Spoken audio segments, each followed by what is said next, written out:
bonsoir à tous. Ici bienheureux Kenneth Samba, pour Sama Fina, Aborina FM Studio, Évangélix et dans d'autres plateformes d'évangélisation. J'espère que vous allez très bien par la grâce de notre Seigneur Jésus-Christ. Recevez ma bonne humeur parce que ce soir, nous allons parler de la suite de que celui qui se met au service de Christ renonce à lui-même et à sa propre vie. De la série de thèmes La valeur de l'amour, partie 2. Dieu merveilleux, vous savez. Alors, j'aimerais marteler, j'aimerais insister sur une chose, c'est qu'il y a une personne qui non seulement connaît ce que c'est l'amour, mais est en même temps l'amour. Il s'agit de Jésus-Christ de Nazareth.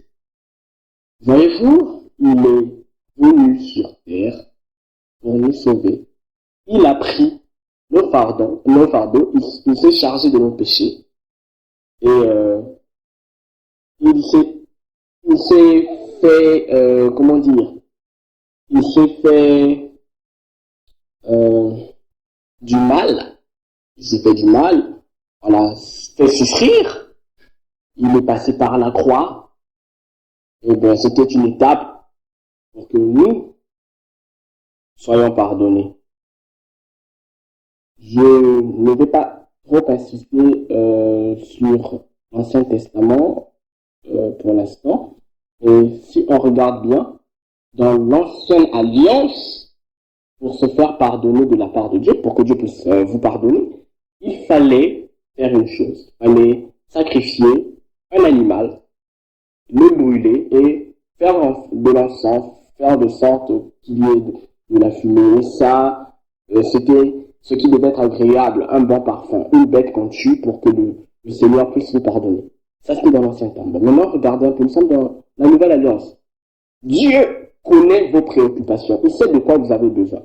Et pour cela, il est passé, il a fait deux choses possibles de changer les choses. Au lieu que la relation homme-Dieu, la relation de l'homme, entre l'homme et Dieu, au lieu que cette relation soit, soit vraiment très très éloignée, il a fait de sorte que nous soyons rapprochés. Avant, pour parler à Dieu, il fallait parler, on pouvait entendre Dieu par un prophète, par un envoyé de Dieu, un serviteur. Et nous parler à Dieu, c'était pas comme aujourd'hui. Voilà pourquoi on parle du temps de la grâce. Nous devons en profiter sérieusement, mais en profiter dans le bon sens, pas pour faire du n'importe quoi. Donc, en partant de là, je veux dire que les choses ont bel et bien changé, mais Jésus n'a pas changé. Donc, il est mort pour nous prouver que le mot amour doit être le langage le plus grand, parce que l'amour est plus fort que tout. L'amour est plus fort que la mort. L'amour, c'est ce qui nous fait vivre. Parce que si vous êtes en vie, c'est parce que notre Dieu est plein d'amour et de bonté. Il renouvelle ses compassions et ses bontés chaque matin pour toi et moi. Et par ce même amour-là, tu es en vie, je suis en vie. Donc c'est ce que je tenais à éclaircir avant de commencer. Et voilà, recevez encore ma bonne humeur, recevez ma bonne humeur, parce que c'est super important d'être de bonne humeur, hein. Très très très important. Nous allons parler des vraies choses, Ce podcast mettra un peu plus de temps que prévu, parce que c'est comme ça que le Saint-Esprit m'a touché aujourd'hui. Donc, accrochez-vous et écoutez. Il y aura des points de repère. D'accord? Il y aura des points de repère. Le premier point, donc, tu veux ou tu ne veux pas. Le deuxième, à toi de choisir. Le troisième, bénédiction. Le quatrième, réserve. Le cinquième, point de repère, promesse ou condition positive. Le sixième point de repère, déclaration d'amour. Le septième point de repère, syllogisme de l'apôtre Paul. Et le huitième point de repère, l'exception fait la règle. 2 points, le super-héros. Ça sonne bien. Allez, on commence. Tu veux ou tu ne veux pas? Vous savez, hier,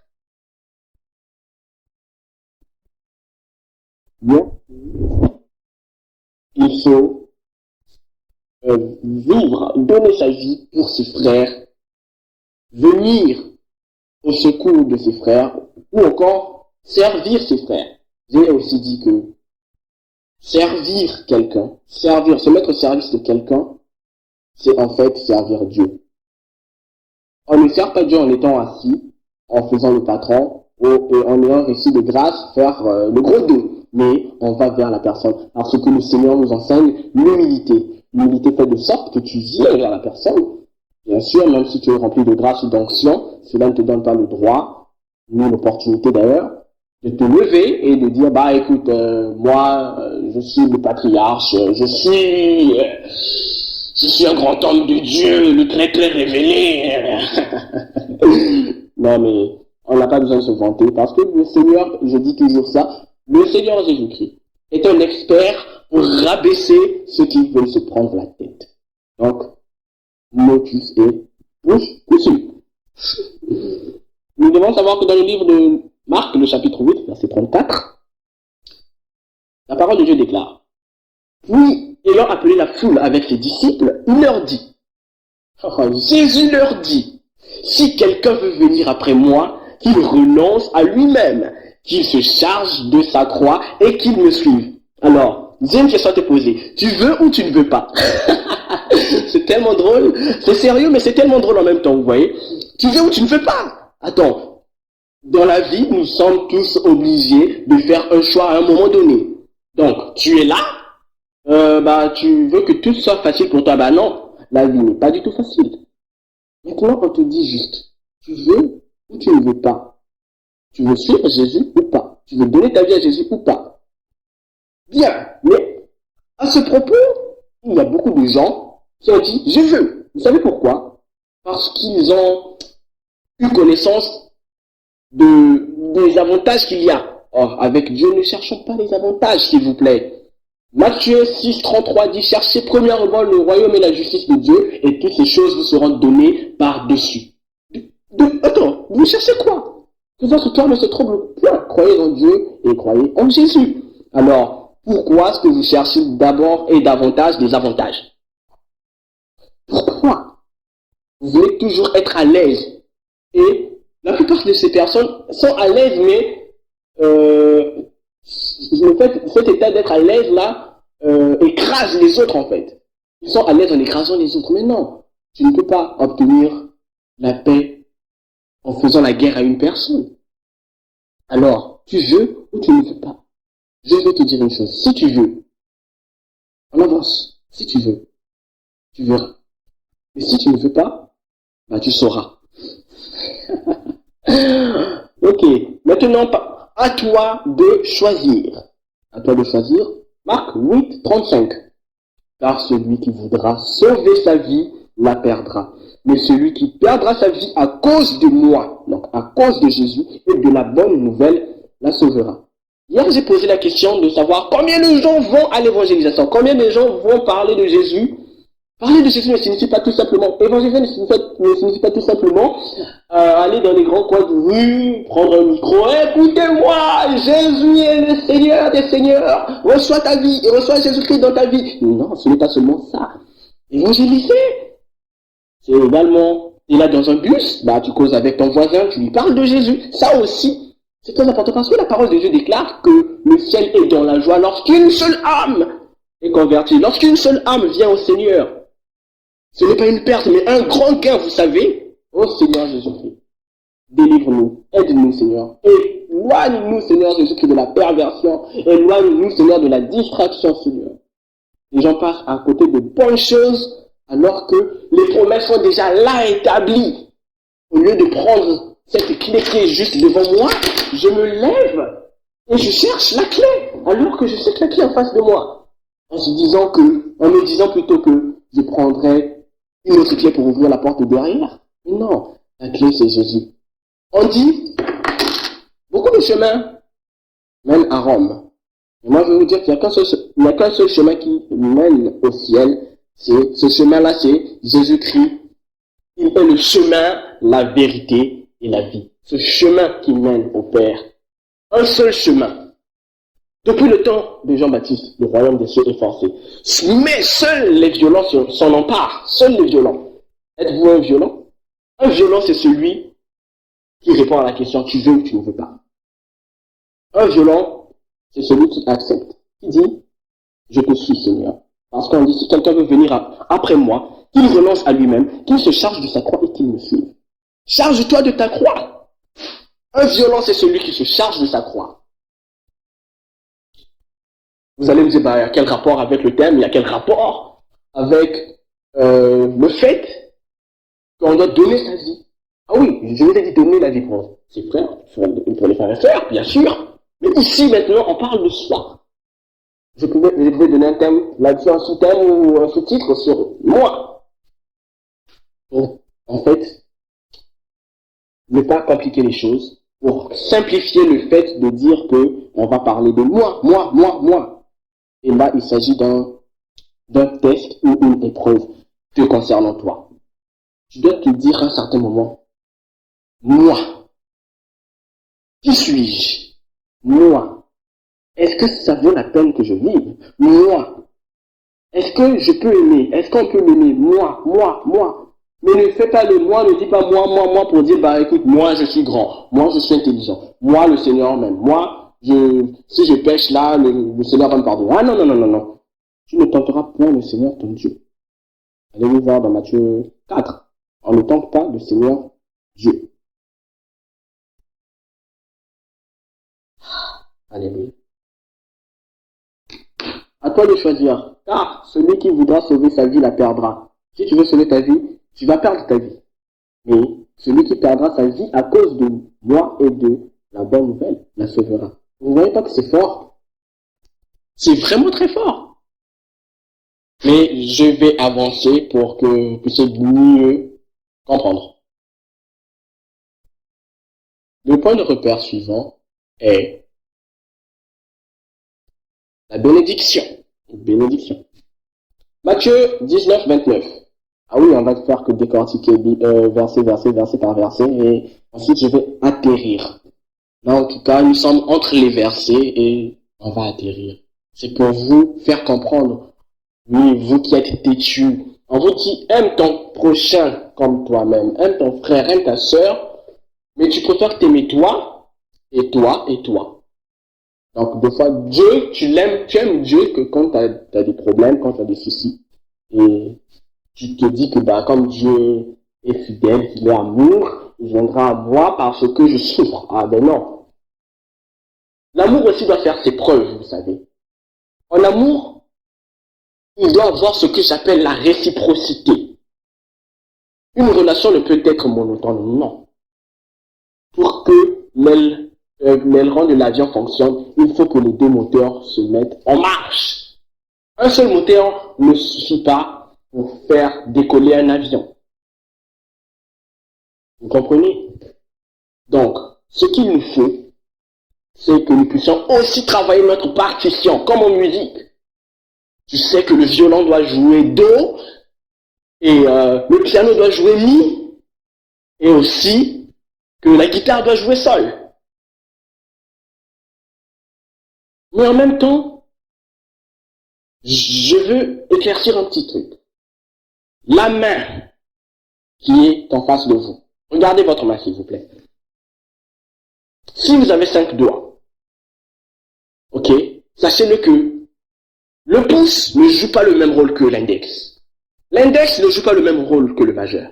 Le majeur ne joue pas le même rôle que l'annulaire. Et l'annulaire ne joue pas le même rôle que l'auriculaire. Aussi, on ne peut pas essuyer tout un visage avec un seul doigt. Il faut combiner. Il y a ce que j'appelle aussi la complémentarité. Bien sûr, il y a l'unicité, il y a la réciprocité, mais il y a aussi la complémentarité. Il faut être complémentaire. Et en amour, on parle de la complémentarité. Rappelez-vous, nous sommes en train de parler de la valeur de l'amour. Il y a la complémentarité. Si tu refuses qu'une personne vienne te compléter, c'est que tu n'en vaux pas la peine. Parce que tu resteras vide. Et tu seras vide toute ta vie parce que tu refuses que quelqu'un mette un plus à ta vie. Mais attention, quel plus? Y a-t-il un plus positif ou un plus négatif? Le plus positif, c'est lorsque ce qui vient à toi, ce qui vient compléter tes insuffisances ou ton vide, a pour objectif ton bonheur. Ton bonheur, mais dans le bon sens, bien sûr. Mais le plus négatif, il vient pour te détruire, te faisant croire que tu es heureux, te faisant croire que c'est le bon chemin que tu empruntes. Mais laissez-moi vous dire que ce dont je suis en train de parler là maintenant sera l'objet d'un thème que je suis aussi en train de préparer sur l'orientation. Nous avons besoin d'orientation. Et ce que je suis aussi en train de faire, c'est de vous orienter. Je ne dis pas que tout le monde qui est en train de m'écouter n'est pas orienté à non. Mais nous avons tous besoin d'orientation à un moment donné de notre vie pour ne pas tomber dans le piège de l'ennemi. Dites Amen. Donc, la bénédiction comme étant point de repère. Matthieu 19, 29 dit ceci.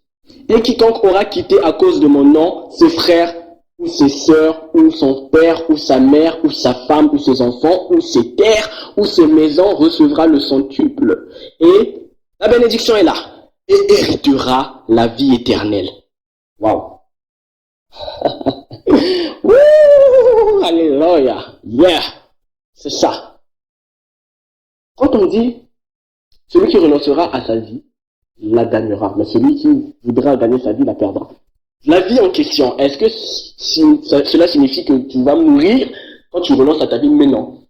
La vie ici, c'est un symbole. Ok? Jésus parlait toujours en parabole. La vie ici, c'est ce qui te représente, ce qui te caractérise, ce qui peut te définir. Dans la vie, qui es-tu?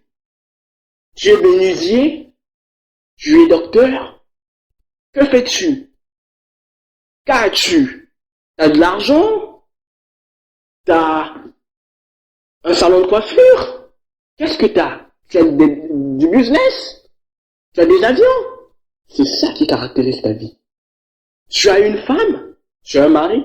Mais ça sera quand même fou de demander à un homme de se séparer de sa femme pour suivre Jésus. Ok, c'était une petite blague. Donc, vous voyez un peu? C'est ça. Abandonner, laisser. Donc, laisser ses frères, laisser ses soeurs, mais pas en mauvais termes, bien sûr. Quand on dit qu'il peut, non, celui qui, à cause de mon nom, laissera. Vous savez, suivre Jésus n'est pas une affaire anodine. Suivre Jésus, c'est quelque chose qui est non seulement physique, mais aussi spirituel.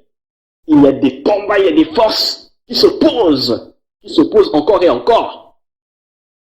Mais pour cela, il y a eu des divisions dans les familles. Pour Jésus-Christ, comme Jésus n'est jamais fautif, alors, le reste, Jésus dit que pour ceux-là qui auront même eu à se séparer de ce qui est très important, la famille, ces personnes-là auront compris c'est quoi l'amour.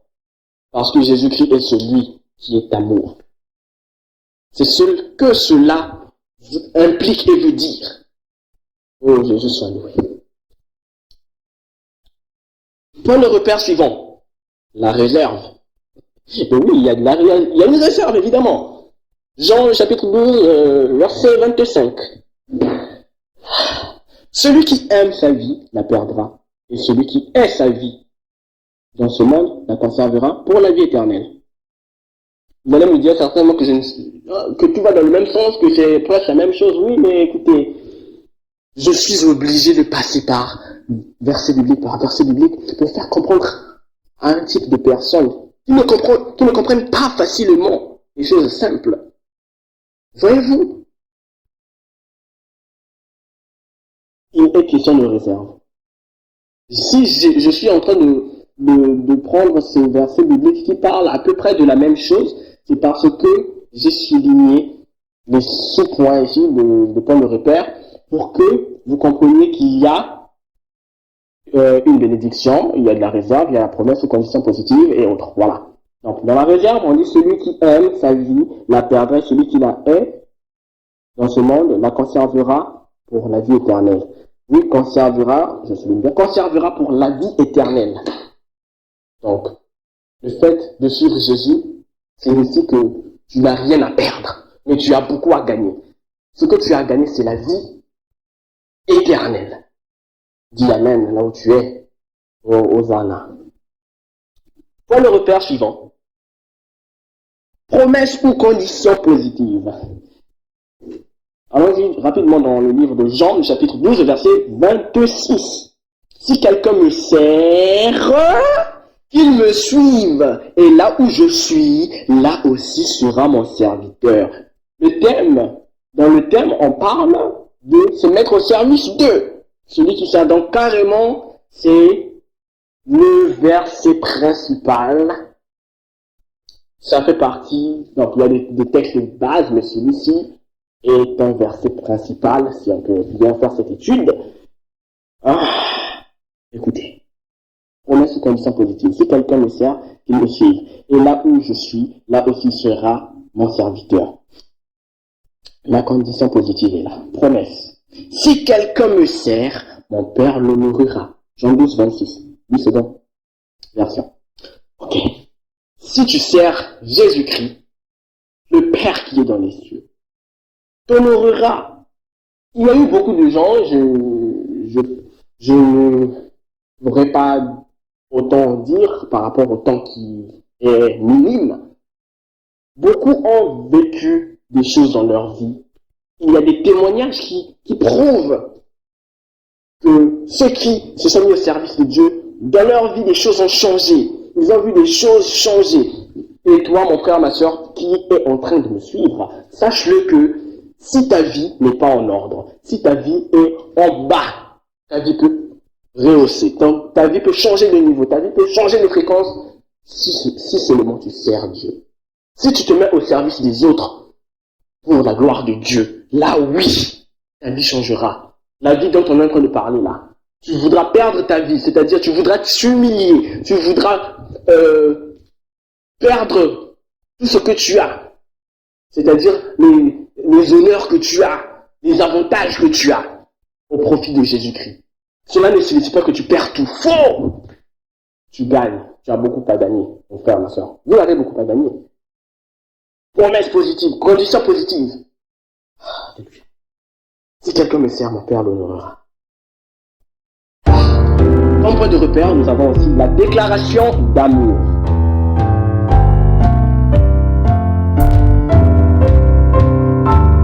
On continuera prochainement avec le point de repère, la déclaration d'amour. Et j'espère que vous êtes bénis par ces enseignements. Jésus-Christ soit élevé encore et encore, le siècle des siècles. C'est donc Bienheureux Théonette Samba, Laborina Studio.